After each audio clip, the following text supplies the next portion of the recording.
Hi, this is Paul. One of the places I get feedback from is this little listserv called CRC Voices that I've participated in for decades. It's mostly a few CRC people who write there reliably, and it's a really nice mix of people sort of not all the way across the political spectrum, really across the political spectrum in the Christian Reformed Church. It's probably more weighted to conservatives than progressives because that's sort of how the Christian Reformed Church is. But many of us have known each other for decades, and we have a high degree of trust in each other, which means we can fight like crazy if we need to. One of the things that one of the individuals there is pushing back on some of my videos and some of the stuff that I've been reading. Posted on Voices this podcast titled "The Good Fight." I think I had it on my feed, I think, for a while, and I took it down. I cleaned my thing out for a while. And it's got Elizabeth Bruning on religion, liberalism, and wokeness. Now, there's probably going to be two videos that come out about this because they're really two separate topics. Elizabeth Bruning is a staff writer at The Atlantic and a Catholic socialist who writes on topics as varied as capital punishment and mothering two children while in her 20s. Her work is uniquely marked by her Ruby Red, Texas upbringing, the elite professional world she now inhabits, and her deep sense of morality, which draws from both Christian theology and left-wing politics. In this wide-ranging conversation, Elizabeth Bruning and Yascha Munk debate the importance of dialogue across moral perspectives, whether wokeness bears any resemblance to theology, and how our religious convictions can raise an authentic liberal defense of free speech. Now, I'm not actually going to talk about the wokeness in this video because I don't have the time to do both of them at once. I first want to talk about some of the earlier comments that she made about dating and marriage. So as you hear, she comes out of a very red place in Texas, but she's part of this Catholic socialist tradition, which now many of you know Roman Catholics to be pretty conservative people. Well, there's obviously this whole Catholic socialist tradition. The most prominent member lives in the Vatican. I don't know. Y'all can debate that. Here. So she talks about meeting her now husband, then boyfriend, when she was in high school. They're the only two people that each of them dated. They married young. They had children young. And then I'll start playing it here. Right. I mean, so those things kind of occur to me, and I just have a real problem getting on board with that sort of thing. So there are legitimate reasons to object to my politics, and I don't want to downplay that. But there are issues also with the cultural side of who I am. For international listeners, right, the United States is a really large country. The regional differences are difficult to overstate. I am and my husband are from Texas, which is in the southern part of the United States. It's the best state. It's almost the only one. We're from the northern part of Texas. We grew up around the block from each other. We went to the same gigantic public high school in North Texas where we met on our debate team. I was 16, he was 18, he was my debate team captain. And we sort of agreed right then and there that we were going to get married. This wasn't totally unusual in the culture where we were brought up. My mom and dad also met in high school in that same city and married when my mom was 18. And so again, not totally atypical for where we were from. But we were smart kids. My husband won a full ride scholarship to the University of Oklahoma because he did so well on a standardized test that we take in the United States, the PSAT. He was a National Merit Scholar. I went to Brandeis, which is near Boston, way up on the East Coast.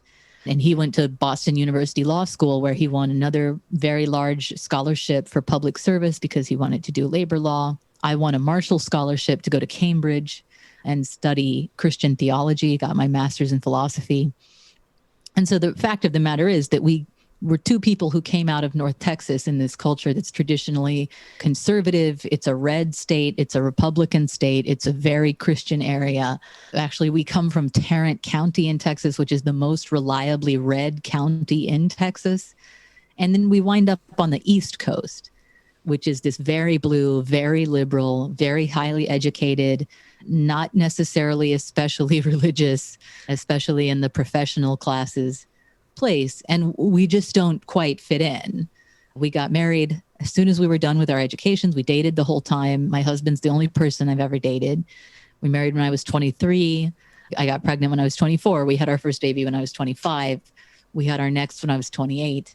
Now I'm 30, and we've been married for 7 years. This is just atypical for this area. And I think the degree to which I enjoy it and he enjoys it, that we like each other is, I think there's a kind of style in this part of the country of being kind of fashionably busy and frustrated with your home life. And this is actually the part of my life I'm happiest with. Now, okay, so part of to kind of slow this down, she talks fast. So she's 30. She's been married for 7 years. She's had 2 kids, both of the kids in the 20s. They come out of West Texas, a very red state. Her and her husband are both very progressive, very left wing. They're also religious, and so they're oddities in some ways. Part of it, I think, is the way in which your personal life is objectively different from that of most people in our broadly sort of political and intellectual circles. Certainly having kids probably about a decade earlier than most people would, and so on. But I wonder whether part of it is just being vocal about it, in the sense that, something that really struck in my mind is something that a former guest of this podcast, David French, has said to me. We said, look, if I go to this conference we were at, which was mostly liberals, and I told them, it would be good for America if most people got married at a relatively young age and had stable relationships and had 2-parent families and children, people would be really upset and say that this is moralistic and that it's imposing my morality on other people and perhaps even that it's somehow discriminatory of certain groups and so on. Okay, so he's got a bit of an accent might be hard for some of you to follow. I believe he said, David French. He talks about how it is currently in many places, like this woman describes on the East Coast, many secular spaces. It is considered problematic. It is considered bigoted. It is considered unkind to publicly promote the idea for people to marry young and to have children young, that this is somehow, this is not right, it is unwise, it is harmful. In other words, there's a collective assumption about wisdom and morality with respect to getting married young, having children young, et cetera, et cetera.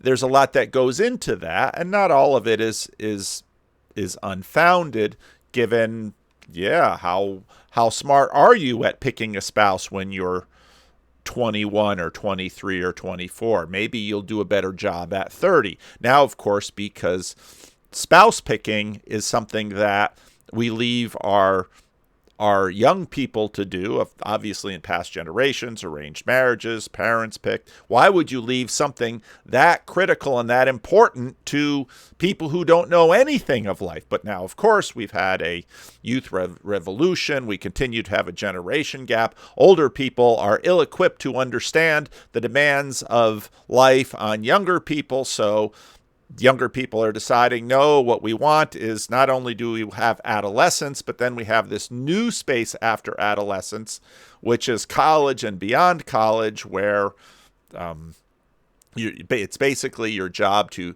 go out and find sexual partners, yada, yada, yada.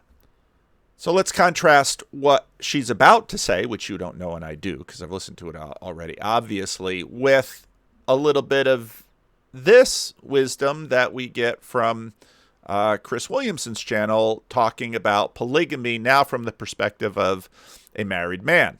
Looking back at your period of non-monogamy now as a happily married man, woman of your dreams, does that reframe that sort of experience? Do you have a different sort of view of non-monogamy generally now? Was it just part of a journey? Where's your headspace at with that?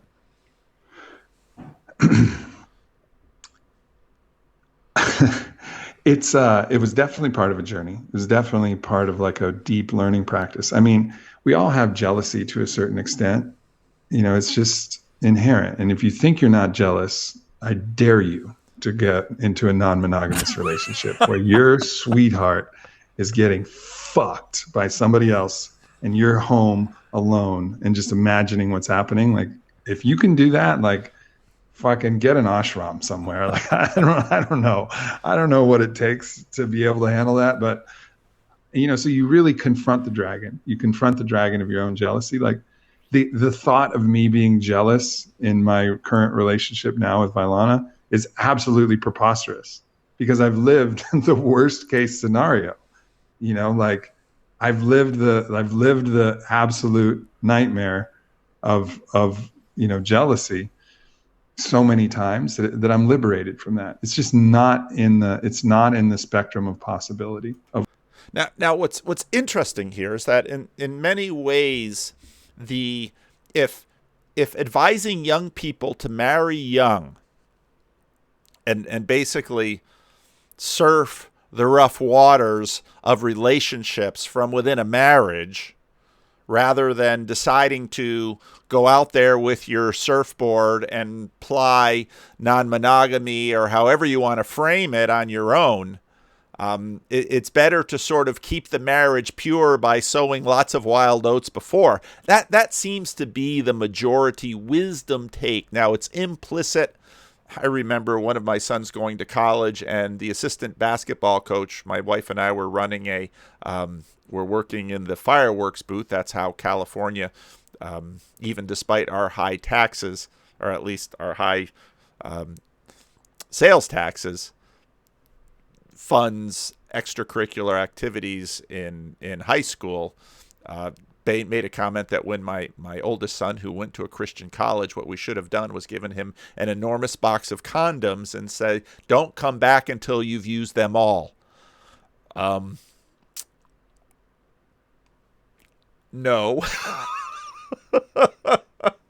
But listening to this video a little bit today was just amazing, because the idea was, okay, the assumption is, well, first of all, you can have multiple partners, I suppose, if you're very high status, good looking alpha men who can, because from what I hear from people, that a tiny percentage of men are sleeping with most of the women. I mean, we're basically practicing polygamy in a non-marital context, because birth control now makes sexual activity far less costly for women and for men.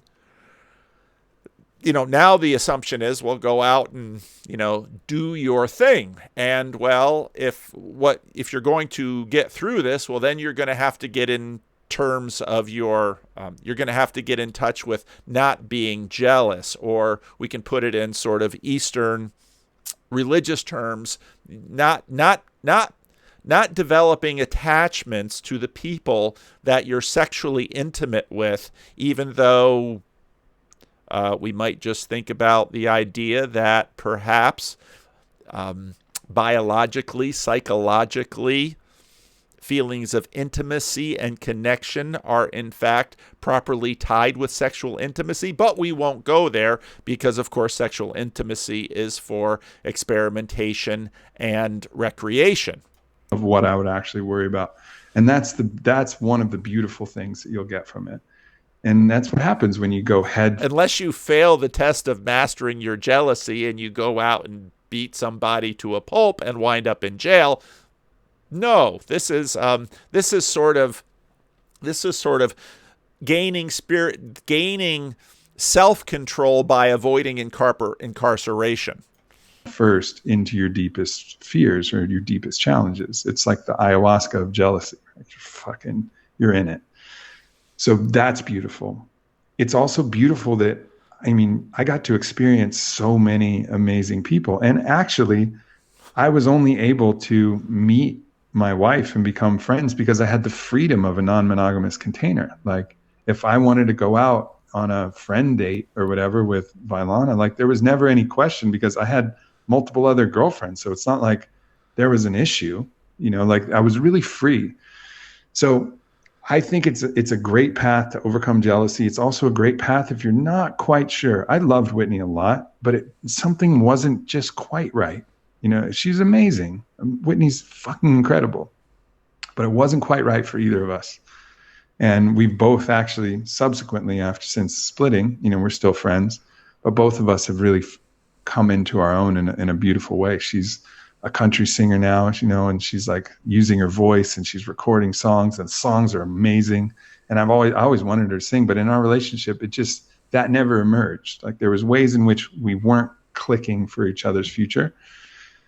So the fact that we chose non-monogamy was perfect because we were both free to explore different people and learn different things. And it was beautiful. I got to meet some amazing, amazing humans, Stephanie and Savannah and Maya and so many like awesome people that I'm just so grateful that I got a chance to experience.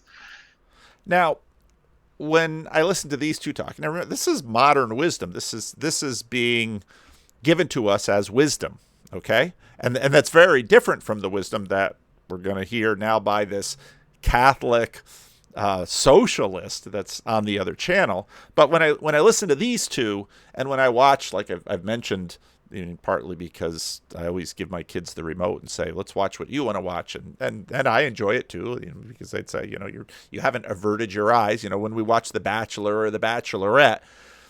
This is the kind of thing I see. And it's always striking for me, too. Like, so often on The Bachelor or The Bachelorette, I remember one bachelor who, he was talk about his Christian faith. Oh, that's very important to me. But, they're all going to have their overnight, and there's absolutely no assumption. I mean, when a virgin comes on those shows, it's like they put a giant neon sign, virgin, virgin, virgin, virgin. It's like, oh, it'd be like an extraterrestrial has landed into, the Bachelors in Paradise Beach, and everybody wants to, well, I guess that's one way to heighten the status and heighten the now suddenly scarcity has brought an increase in market value, perhaps. So this is, for the most part, as I see it out there in the 20-something world, this is the current regime in blue state America. The idea is that you go out and you try on lots of people until you mate your soul mate, or you find your match for your, you find your person, you find that match for your secret sacred self. And then, all this, well, this is going to be forever. This is going to be forever, but it almost never is forever, because there's always the talk about, well, this is for this chapter in my life and for that chapter in my life. There's that chatting rider on the elephant is doing a whole lot of PR work, making sure that no matter what happens, that we've all done the best we could do, and we're all living our best life now, and we're all keeping up appearances, and everything is wonderful. And this, of course, is a marked departure from what we find here in the podcast. But when I look at what the attendees at this conference are actually doing in their lives, they are mostly married. They are in stable relationships. There's an open bar and people can get as drunk as they want and they could have affairs. They're away from the families. But nobody does that. Everybody has 1.5 drinks and then goes to bed at 11:30 p.m. And in other words, for all this talk about sowing your wild oats and doing all these things, marriage is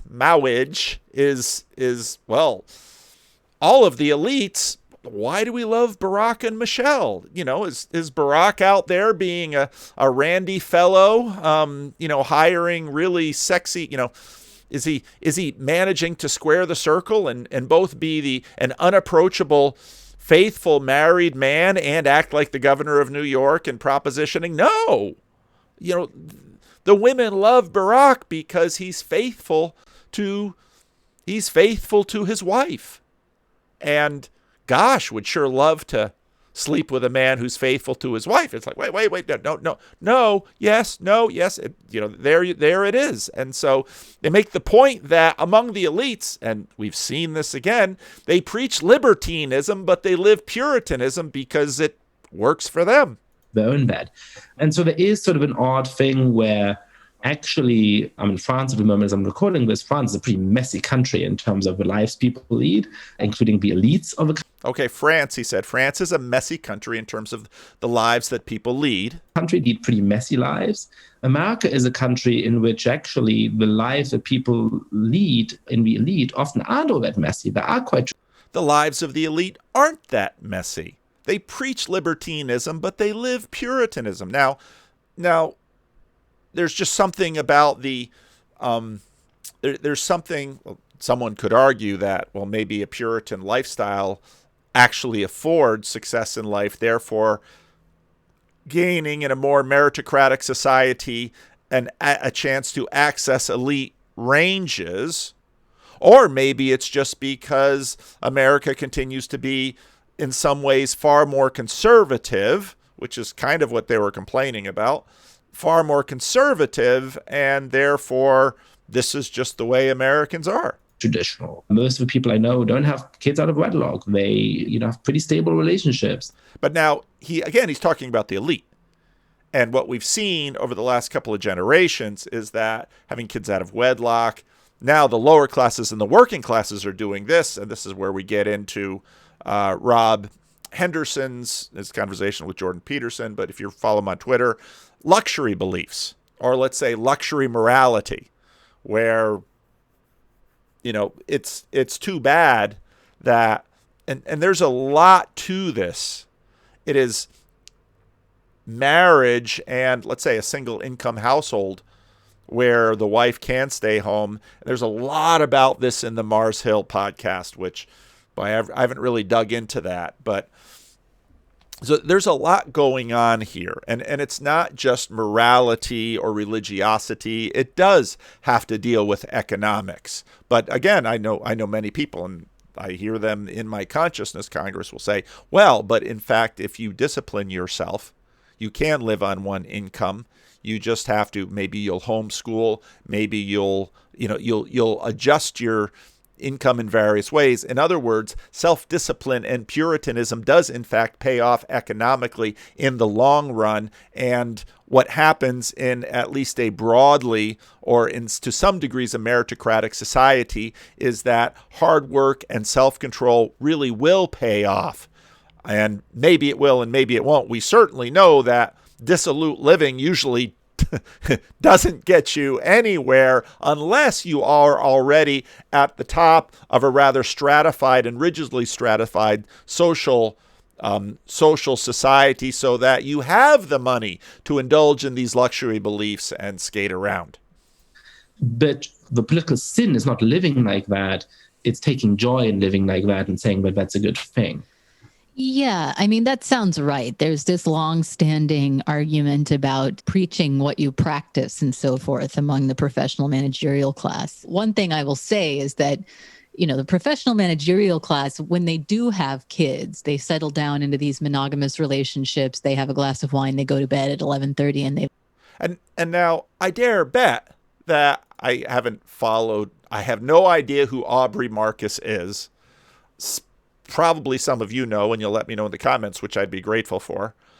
Given the fact that Chris Williamson rose to fame on Love Island, maybe this guy is another alpha male or an F-boy, as they might be called on HBO Max. And in fact, high status, they do settle down. I mean, Kim Kardashian rose to fame with her friend Paris Hilton, not known for Puritan lifestyles.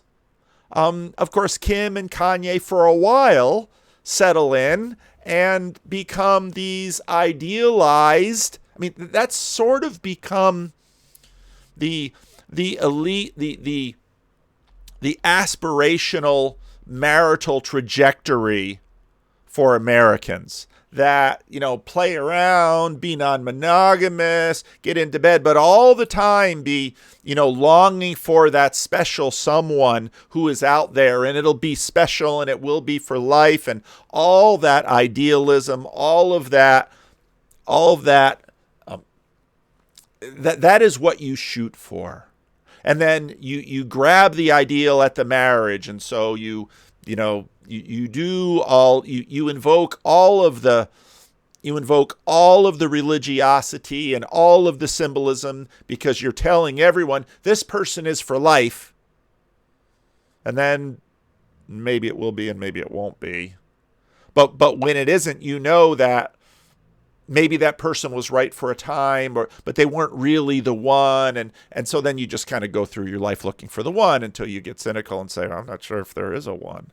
I'm not sure if this rather Gnostic dualist identity that I have, where there's a secret sacred self and then there's the life that I'm living, and I'm always looking for the secret sacred self, and I'm looking for religions or spiritualities or practices that can get me in touch with my true self. And then once I find my true self, then I'll find my soulmate, and then we'll live the storybook. But of course, if you kind of burn through your 20s being non-monogamous and you settle down into your 30s, well, better hope that your woman isn't too old. And so I mean, that's the way it's going. But then, okay, so then, boy, those marital years, especially those early, how many kids you're going to have? Well, of course, contraception is involved. These two have only had 2 children so far, and they're Catholic. They're not Rod Dreher Catholics, I would imagine. I don't know. I'm not going to ask. But one does wonder, I'll say that, if you're serious about a religious tradition that, of course, says contraception is a no. Okay, so where's this go? I mean, we're sort of seeing it play out in America today, but now Elizabeth Bruning is, of course, a rather odd duck when it comes to a lot of this. She's a leftist that's a Catholic, and she's, she writes about wokeness and so on and so forth. And the wokeness part is a very interesting part of the conversation too. But again, I'm not going to go there because this other part of the conversation was very interesting. Live these very stable, buttoned up among the professional managerial class. One thing I will say is that, the professional managerial class, when they do have kids, they settle down into these monogamous relationships. They have a glass of wine, they go to bed at 11:30, and they live these very stable, buttoned up lives that they wouldn't necessarily cop to. I think the difference between the lives that my peers live and the life that I live is, like you say, we did it about a decade younger. And I think that time disparity causes quite a bit of stress for a number of reasons. For one thing, there's a scarcity problem. So there are all these impending issues. I don't know if you saw a recent Wall Street Journal article about the disparity between the number of men and women who are graduating from college at this point. But there is about a 20-point disparity between the number of men and women who are graduating from college. That means there are going to be many, many more female college graduates than male college graduates, which means women with higher earning potential, men with lower earning potential, which traditionally has put men at a disadvantage for marriage, which means you're going to have a professional managerial class where lots of professional women with high earning potential are either going to marry men with much lower earning potential, or they're not going to marry at all. They're going to marry men who don't have college degrees. So you're going to have female lawyers and doctors marrying firemen and cops, or you're going to have female lawyers and doctors never getting married at all. I won't name him. I have a friend who right away when I started talking was talking to me about these things. I'd really love for him to come on the channel and talk about these things at some point. And you're listening right now, and you know who you are, and you know that I'm talking about you. Some of you might think I'm talking about you and you're wrong, but this one individual knows exactly what I'm talking about and that I'm talking to him. He, for a long time, right away said, there's an apocalypse coming.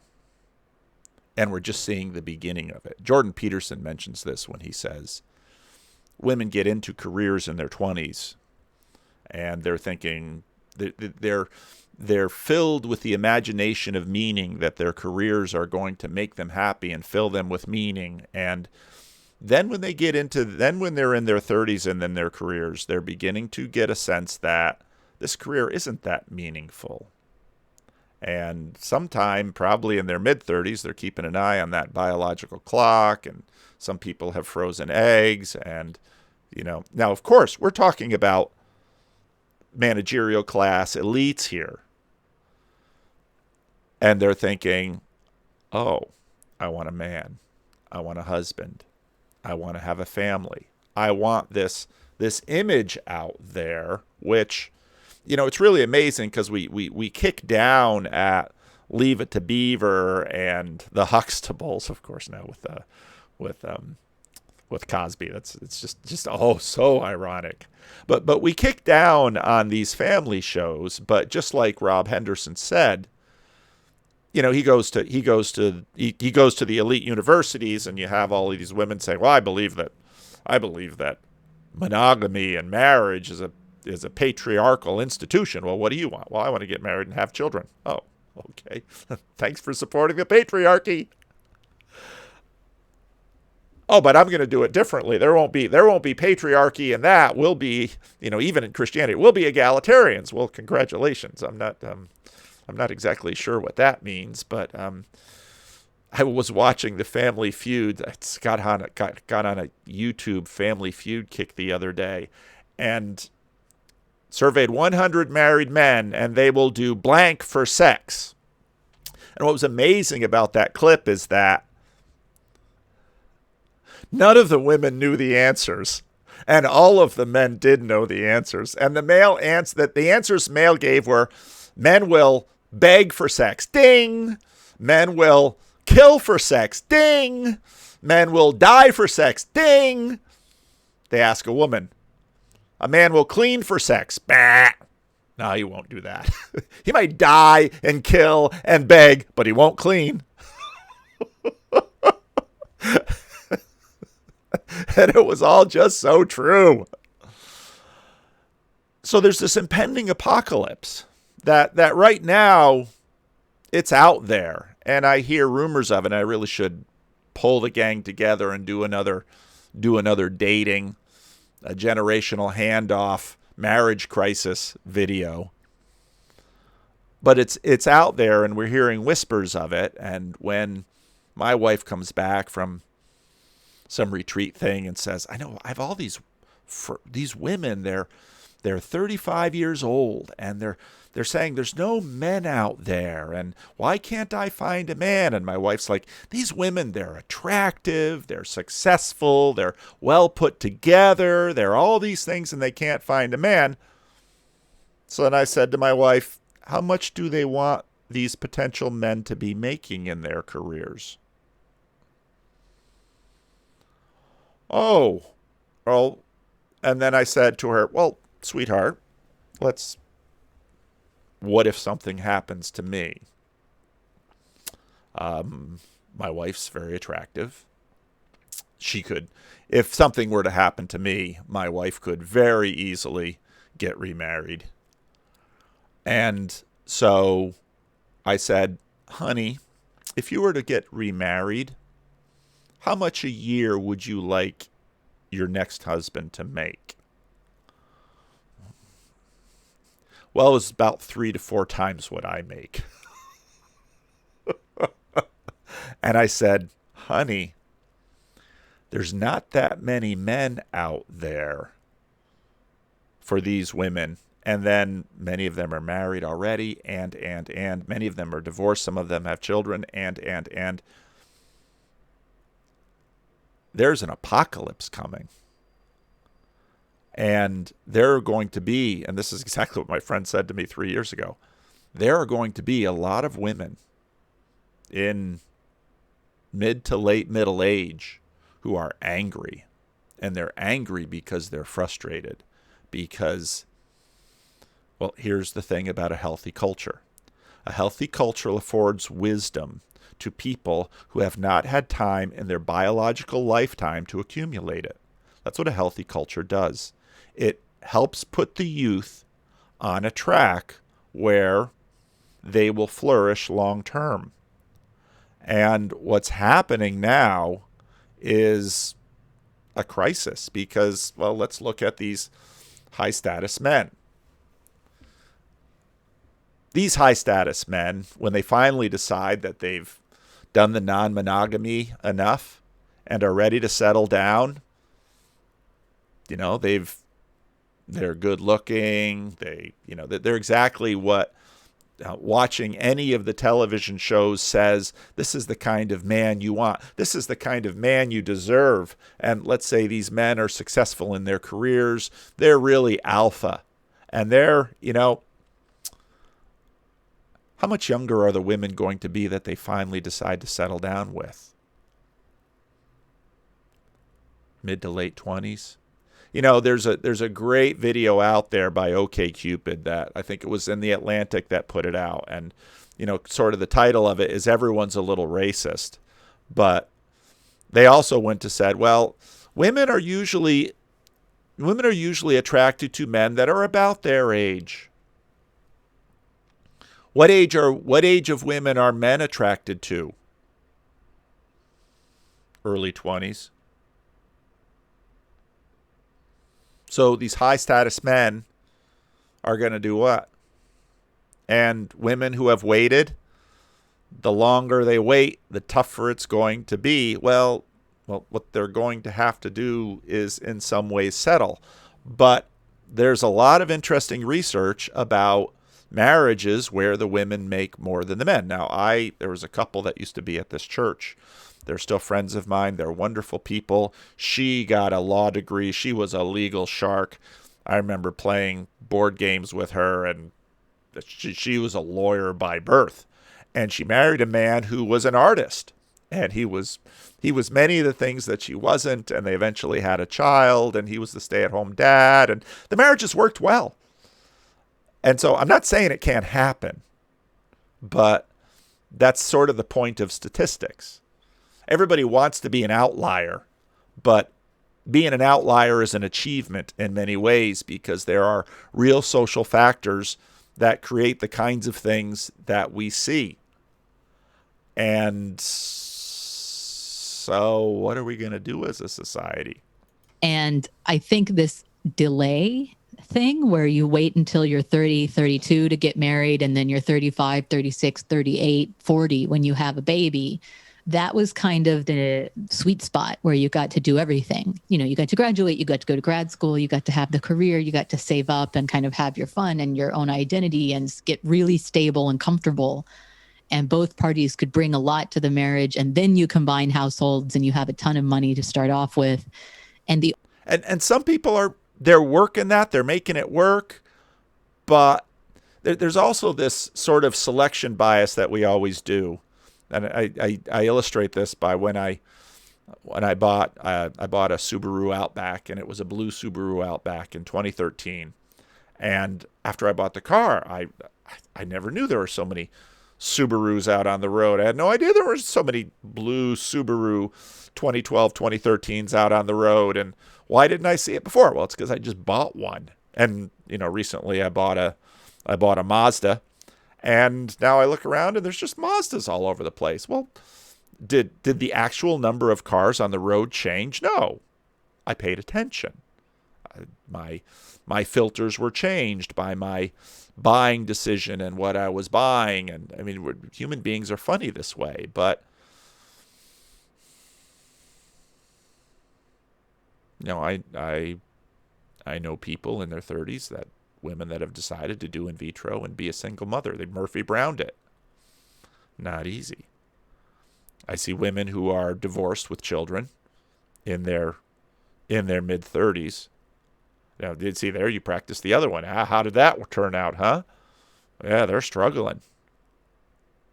This is complicated. And again, part of the difficulty for as much as we look back and say, oh, look at that.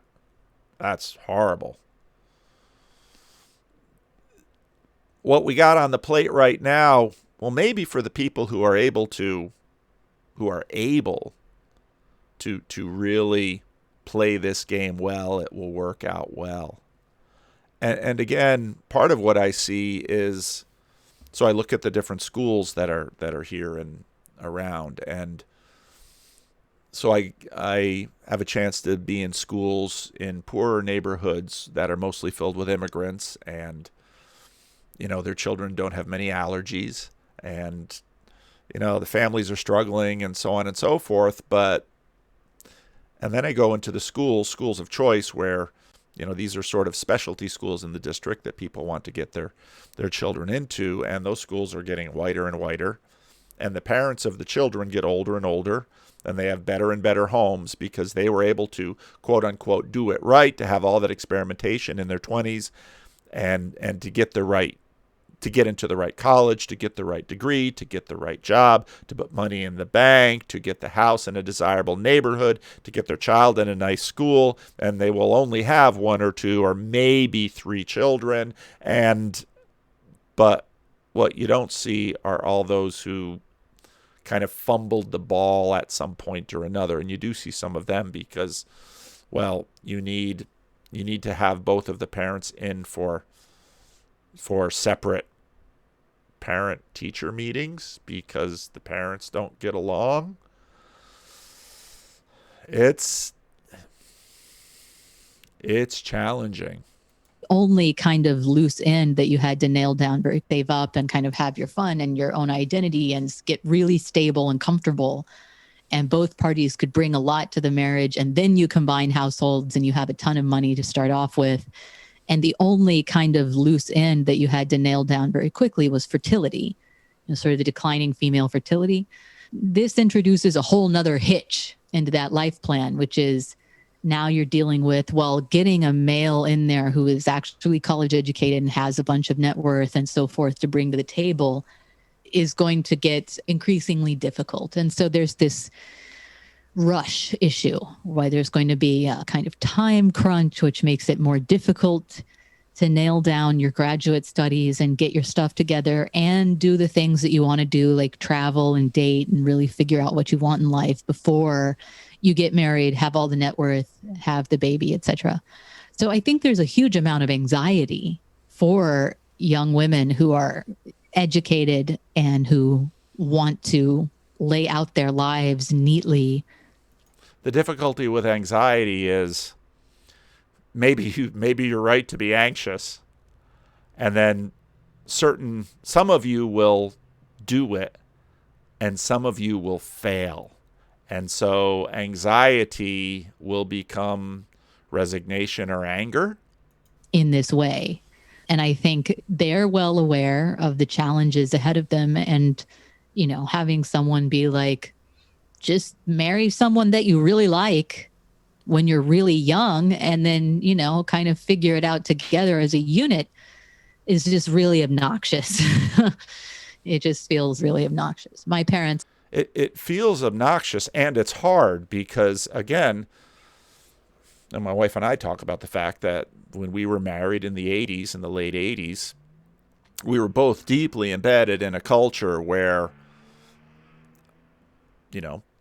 premarital sex was not something that was blessed.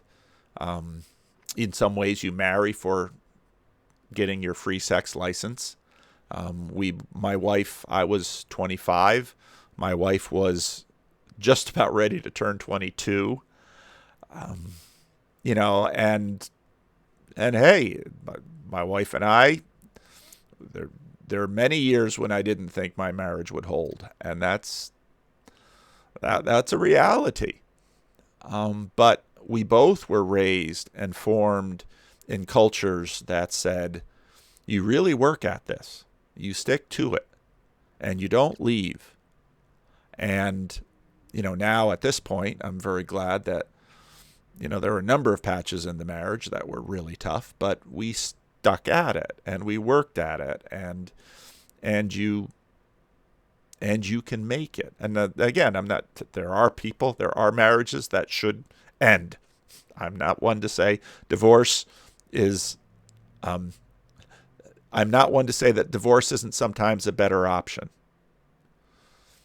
My take is that if that is the case, you'd better be very hesitant about remarriage. But I've known some people who've had wonderful second marriages, et cetera, et cetera. That's not what this is about. This is about the fact that we have, in some ways, as a culture, backed ourselves into a corner that people are going to suffer from. And if I listen to my friend, I don't know that we have any idea what the consequences of when that elite and managerial class are angry and frustrated because they have been formed by a culture that told them their career would be more meaningful than developing a satisfying family. I don't know what that looks like. Got married, and neither of them had gone to college that you really like when you're really young, and then, you know, kind of figure it out together as a unit is just really obnoxious. It just feels really obnoxious. My parents got married. The culture doesn't want to hear it. Okay. And neither of them had gone to college. They hadn't even thought about it. My mom was working as like a bank teller. My dad was painting dorms. And they went to college while they were married. My dad graduated college the year I was born, you know, and that was how they made it work. And they did well for themselves later in life, but it was something that they did together. And so again, to my husband and I, that was not an unusual life pattern, that you support each other through these hurdles as opposed to having everything to bring to the table, kind of like nobility when you get married. Like, I have this enormous dowry, and it's like, no, you kind of get married without a pot to piss in, and then you build it all. But I think, you know, the fact that there's all this anxiety around what kind of life plan is going to be available causes this to be a very, very, very tense area for especially women. And so I think that understandably there's a lot of stress in the public discourse about it. And again, there's just certain things that are not fair. And it is, you know, there's aspects of this that are really hard for men, and there are aspects of this that are really hard for women. And I would imagine the women get the short end of the stick in this, which becomes tremendously ironic from a generation and a strategy that has been about female empowerment and liberation. Now, this is the kind of stuff Mary Cohen can really speak with passion and authority about from the other side of the Roman Catholic Church. And at the same time, it's very difficult because if you're also from a culture that hasn't... So Peugeot and Roland talked about the saints holding up the world. And then Roland said, literally. Don't say that word right then. That doesn't make any sense. But people will very quickly jump in the fact that the baby boomers introduced divorce into the culture at a larger rate. And now many of the people that I've spoken with, my conversations over the years, you know, the divorce of their parents drove an emotional truck through their world as a child. Andrew Root, who I had talking a while ago, wrote a really powerful Christian book on the legacy of divorce. So marry young, there's risks. Wait, there's risks. There's challenges on both sides. There's no safe paths. It's all difficult. But I really wonder what society will look like when this managerial class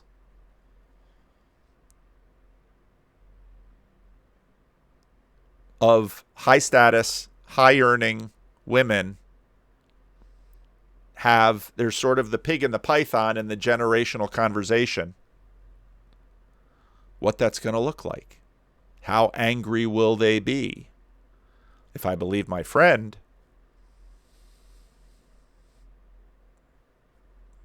you can't say when mama's not happy, nobody's happy, because they're not a mama. So I just thought that this first part, let's see, is she done there? Are they going to talk about wokeness next? Wokeness isn't about that. This is going to be a short video. That's very interesting. And yeah, I think that there's a lot of interesting things in these findings, that actually women are outcompeting men in high schools and therefore getting degrees at a higher rate. That both goes against sort of general narrative about what's happening in our society at the moment. but also helps to explain some of those gender dynamics and even some of the sort of reaction you might get on Twitter or something like that. I think that's right.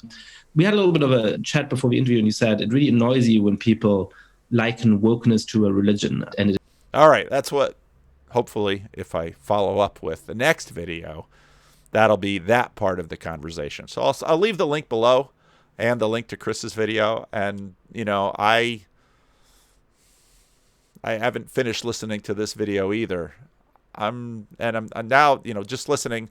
Of course, the algorithm queued this one up because, you know, I've done some commentary on some of Chris's work again lately, and queued this one up, and the title grabbed me, and I thought, I don't know. Maybe I'm just getting old, and maybe I'm just old-fashioned. But when I listen to my friend, I wonder. Anyway, I think comments will be left on this video. That won't surprise me at all. I look forward to reading them.